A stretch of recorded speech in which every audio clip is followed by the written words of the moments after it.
Oke, halo semuanya. Hari ini kita akan membahas sebuah rantai yang jatuh di atas lantai. Jadi ada sebuah rantai dengan rapat massa lambda, panjangnya H mula-mula berada di posisi seperti ini. Lalu rantai itu jatuh dan tergeletak di lantai ya. Terus kita disuruh menyatakan gaya normal yang disuplai oleh lantai sebagai fungsi Y. Y adalah seberapa jauh ujung atas rantai ini telah jatuh. Pause videonya jika teman-teman ingin mencoba terlebih dahulu. Oke, jadi cara untuk menyelesaikan soal ini, kita pertama-tama harus menyadari bahwa gaya normal yang diberikan lantai bukan hanya untuk menahan berat rantai yang sudah jatuh, tapi ada sebagian porsi gaya normal itu yang digunakan untuk menghentikan rantai yang awalnya punya kecepatan tertentu ini jadi diam. Jadi awalnya dia jatuh bebas, terus kan diam di lantai, tergeletak di lantai. Nah, untuk memperlambat laju rantai itu, gaya normal itu ikut berperan di situ. Oke, jadi kita tinjau sekarang suatu keadaan acak di mana si rantai ini sudah turun sejauh Y. Jadi ada Y rantai, ada rantai sepanjang Y yang sudah tergeletak di sepanjang lantai. Ya. Lalu dalam selang waktu DT kemudian, DT adalah selang waktu yang sangat singkat gitu ya. Rantai ini jatuh lagi dengan panjang dy. Jadi setelah selang waktu dt, ujung rantai yang atas ini menempuh jarak dy.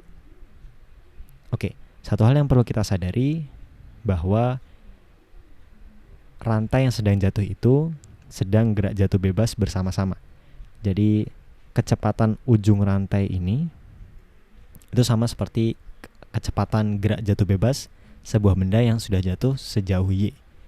Jadi kecepatan titik atas ini adalah jaraknya dy dibagi selang waktunya dt atau dy per dt itu sama dengan akar 2gy. Kecepatan benda yang sudah jatuh bebas sejauh Y. Oke, dari dua kejadian ini yang terjadi dalam selang waktu dt, ada elemen rantai yang diperlambat. Jadi awalnya segini, terus sekarang sisa segini. Nah, sisa rantai yang sini itu, yang baru saja berhenti, kita coba tinjau.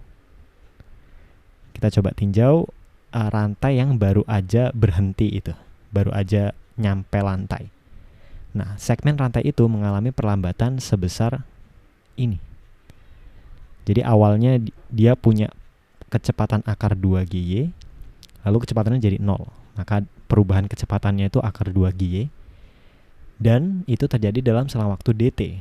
Jadi kita bisa nyatakan perlambatan dari segmen ini adalah akar 2gy dibagi dt. Kalau kita tinjau gaya yang bekerja pada segmen rantai itu, pertama ada gaya yang diberikan oleh lantai, atau ya gaya yang diberikan rantai yang sudah ada di lantai itu ya. Kita namakan itu dengan F kecil, lalu ada gaya beratnya. Kalau kita nyatakan di hukum 2 Newton, maka sigma F sama dengan MA. Ada gaya F kecil, ada gaya berat. Lalu ini perlambatannya. Lambda dikali dy adalah massa dari segmen rantai ini. Karena segmen rantai yang baru saja jatuh ini panjangnya dy. Logis ya, karena yang baru saja jatuh itu dy, maka yang baru saja nyampai di lantai itu adalah panjangnya dy juga. Oke. Dari situ kita bisa nyatakan F itu sama dengan ini saja. Komponen ini lambda kali dy kali g ini adalah sangat kecil, karena dy itu bilangan yang sangat kecil. Tapi kalau ini, dy ini bilangan yang sangat kecil, dt ini juga bilangan yang sangat kecil. Jadi kecil dibagi kecil, masih bisa ada nilainya.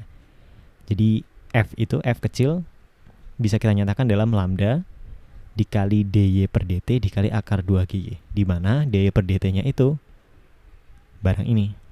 Sehingga kita dapatkan F kecilnya atau gaya yang digunakan untuk memperlambat segmen rantai itu adalah 2 lambda gy. Kemudian kita harus meninjau rantai yang sudah ada di lantai. Ini dia.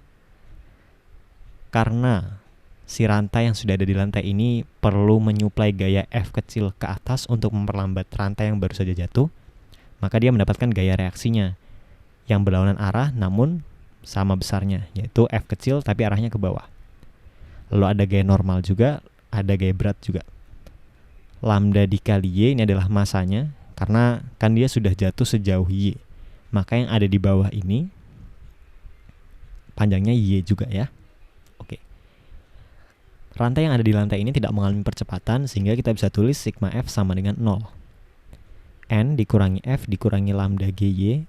Lambda G ini adalah gaya beratnya ya, sama dengan 0. Karena kita sudah tahu F itu 2 kali lambda GY, maka G normal yang dirasakan oleh rantai yang ada di lantai atau gaya normal yang disuplai oleh lantai besarnya adalah 3 kali lambda GY. Jadi seiring bertambahnya Y, jadi semakin lama si rantainya itu udah lama jatuh, maka gayanya makin bertambah besar juga. Ya, cukup singkat perhitungannya, namun satu yang perlu dicatat di sini bahwa gaya normalnya itu bukan hanya datang dari gaya berat rantai yang sudah ada di lantai. Atau dalam kasus ini lambda GY aja ya. Karena ada komponen gaya normal yaitu 2 kali lambda kali GY ini yang perlu ada untuk memperlambat rantai yang baru saja tiba di lantai. Ya, cukup sampai sini pembahasan video kali ini. Kita ketemu di soal berikutnya.